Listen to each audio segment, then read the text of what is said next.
부부의 세계 이엔드 이종수. 불륜 커플로 고산시를 떠났던 이태호와 여다경은 2년 후 화려하게 고산시로 돌아온다. 으리으리한 새 집에서 귀국 환영회를 열고 지선우를 제외한 거의 모든 지인들을 초대한다. 아들 준영까지 초대받은 파티가 한창 축제 분위기로 무르익을 무렵 지선우가 준영을 찾아 나타난다. 집을 둘러보던 중 2층 침실에서 이태호와 마주치게 되고 날선 말을 주고받으며 팽팽한 긴장감이 감돈다.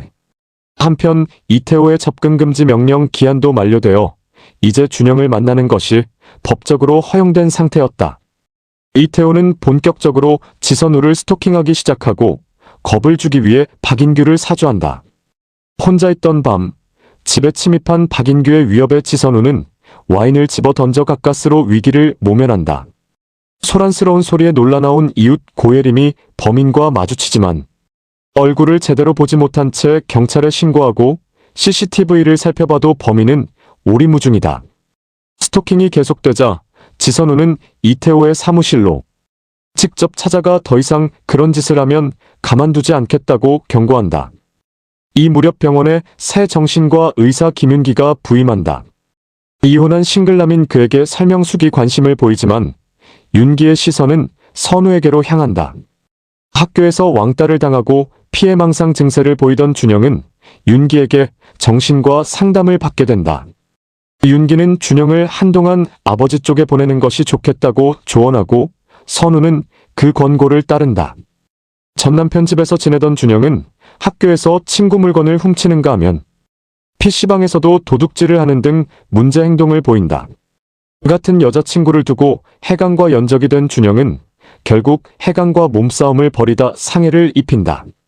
해강이 병원에 입원하자 지선우는 찾아가 무릎을 꿇고 사과하지만 해강과 그 어머니는 좀처럼 마음을 열지 않는다. 뜻밖에도 여다경이 꽃다발을 들고 찾아와 화해를 이끌어내고 용서를 받는다. 해강의 아버지는 고산시 의원이었고 그 후원회장은 여병규가 맡고 있었다. 출소 후에도 박인규는 민현서와 지선우를 계속 괴롭히며 이태호의 사주 아래 선우를 협박하고 돈을 뜯어낸다. 바텐더에서 마사지사로 일을 바꾼 민현서는 선우의 충고를 받아들여 시골로 떠나기로 결심한다. 이를 눈치챈 박인규는 현서를 찾아 사방을 헤매고 다닌다. 선우는 작별 인사를 나누며 자신이 두르고 있던 머플러를 현서에게 건넨다.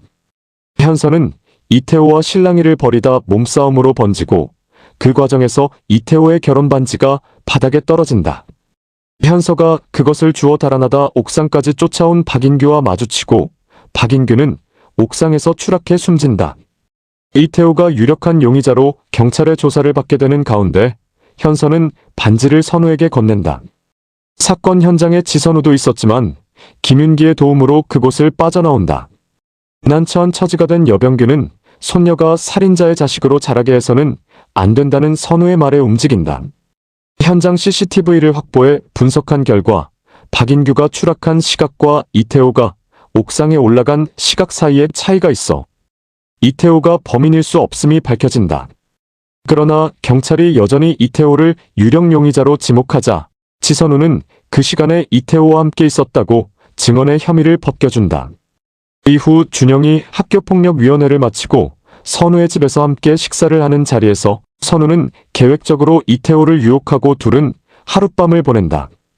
뒤늦게 집에 들른 준영이 이 장면을 목격하고 깊은 상처를 받는다.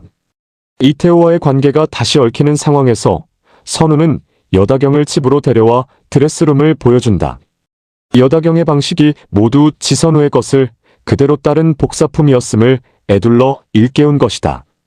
거기에 더해 선우가 이태호와 하룻밤을 보낸 사실을 고백하자 여다경은 이태호와의 결별을 결심한다.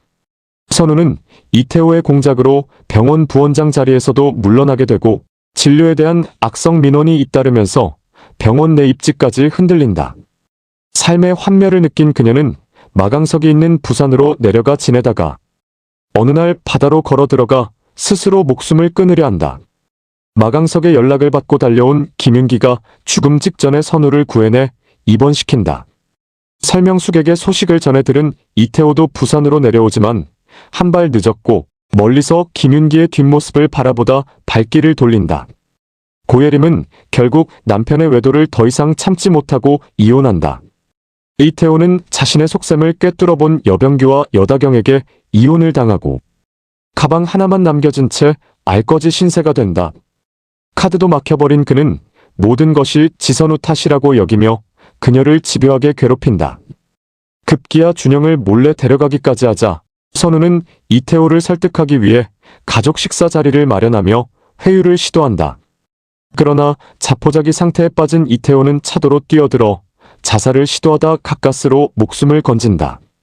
두 사람의 끝없는 갈등에 지친 준영은 결국 휴대폰을 내팽개치고 홀로 서기를 위해 집을 나간다.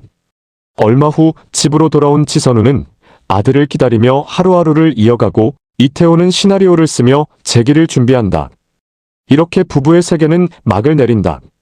엄청난 반향을 불러일으킨 이 작품은 영국 드라마 닥터 포스터를 원작으로 하되 많은 부분을 한국 정서에 맞게 재해석했다.